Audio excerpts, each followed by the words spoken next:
প্রিয় দর্শক বন্ধুরা, আরও একবার আপার প্রাইমারি থেকে বেশ কিছু গুরুত্বপূর্ণ বিষয় নিয়ে আপডেট খবর উঠে আসছে। বিগ ব্রেকিং নিউজ থাকছে এই ভিডিওতে, একাধিক বিষয়। তাই ভিডিওটিকে অবশ্যই শেষ পর্যন্ত দেখে নেওয়ার প্রয়োজনীয়তা রয়েছে এবং এখনও পর্যন্ত যারা চ্যানেলটি সাবস্ক্রাইব করেননি অবশ্যই সাবস্ক্রাইব করে নিয়ে সঙ্গে থাকুন। বন্ধুরা, আজকের দিনে দাঁড়িয়ে আপার প্রাইমারি থেকে অত্যন্ত গুরুত্বপূর্ণ মামলার শুনানি এবং দারুণ ভালো পদক্ষেপের খবর কিন্তু উঠে আসছে। পাশাপাশি এফিডেভিট জমা সংক্রান্ত একটি বড় খবর আপডেট উঠে আসছে। কয়েক ঘন্টা পূর্বেই আপনাদেরকে একটি গুরুত্বপূর্ণ ভিডিও প্রোভাইড করেছিলাম আপার প্রাইমারি বিষয়ে, এবং সেই খবরকে সামনে রেখেই আরও একবার সিট আপডেট সংক্রান্ত গুরুত্বপূর্ণ মামলার শুনানির খবর এবং সেখান থেকে দারুণ ভালো পদক্ষেপের খবর কিন্তু বেরিয়ে আসছে।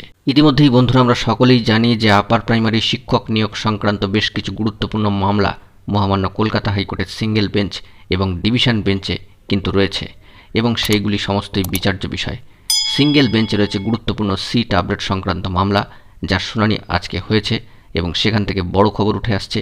পাশাপাশি ডিভিশন বেঞ্চে ম্যাট 638-এর মতো মহা গুরুত্বপূর্ণ বা অত্যন্ত তাৎপর্যপূর্ণ একটি মামলা কিন্তু বিচার্য রয়েছে, যার শুনানির ওপর অনেক কিছুই কিন্তু নির্ভর করছে এবং এই ম্যাট 638 গুরুত্বপূর্ণ মামলার সাথে একাধিক বিষয় কিন্তু যুক্ত রয়েছে।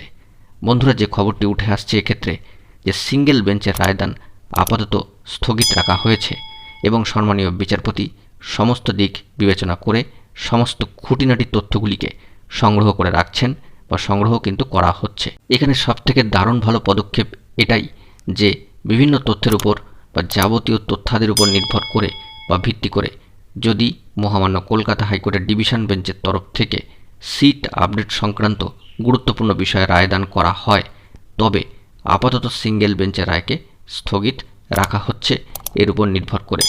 অর্থাৎ সম্মানীয় বিচারপতি এটাই বোঝাতে চাইছেন যে ডিভিশন বেঞ্চে আপার প্রাইমারি শিক্ষক নিয়োগ সংক্রান্ত ম্যাট 638 এই গুরুত্বপূর্ণ তাৎপর্যপূর্ণ মামলার সাথে যেহেতু একাধিক বিষয় যুক্ত রয়েছে, সেক্ষেত্রে ডিভিশন বেঞ্চের তরফ থেকে যদি সিট আপডেট সংক্রান্ত কোনো বিষয় রায়দান করে দেওয়া হয়, সে কারণেই আপাতত মহামান্য কলকাতা হাইকোর্টের সিঙ্গেল বেঞ্চের রায়দান স্থগিত রাখা হচ্ছে। কিন্তু ডিভিশন বেঞ্চের তরফ থেকে যদি রায় না দেওয়া হয় তবে সিঙ্গেল বেঞ্চ অবশ্যই রায়দান করবে।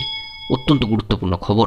যোগ্য বঞ্চিত আপার প্রাইমারির অর্থাৎ ইন্টারভিউ থেকে বঞ্চিত যোগ্য বঞ্চিত চাকরি প্রার্থীদের কাছে এই খবরটি অত্যন্ত আশাব্যঞ্জক বলেই কিন্তু মনে করা হচ্ছে। এর পাশাপাশি বন্ধুরা, আরেকটি বিষয় জানিয়ে রাখা প্রয়োজন। আজকে মহামান্য কলকাতা হাইকোর্টের সিঙ্গেল বেঞ্চে সিট আপডেট সংক্রান্ত গুরুত্বপূর্ণ মামলার শুনানি ছিল এবং সেই শুনানি থেকে উঠে আসছে বড় খবর। যে বিষয়টি জানা যাচ্ছে যে কমিশনের তরফ থেকে আইনজীবীরা এফিডেভিট জমা করেছেন এবং পরবর্তী ক্ষেত্রে এই মামলার শুনানি কিন্তু চলে যাচ্ছে অগস্ট মাসে।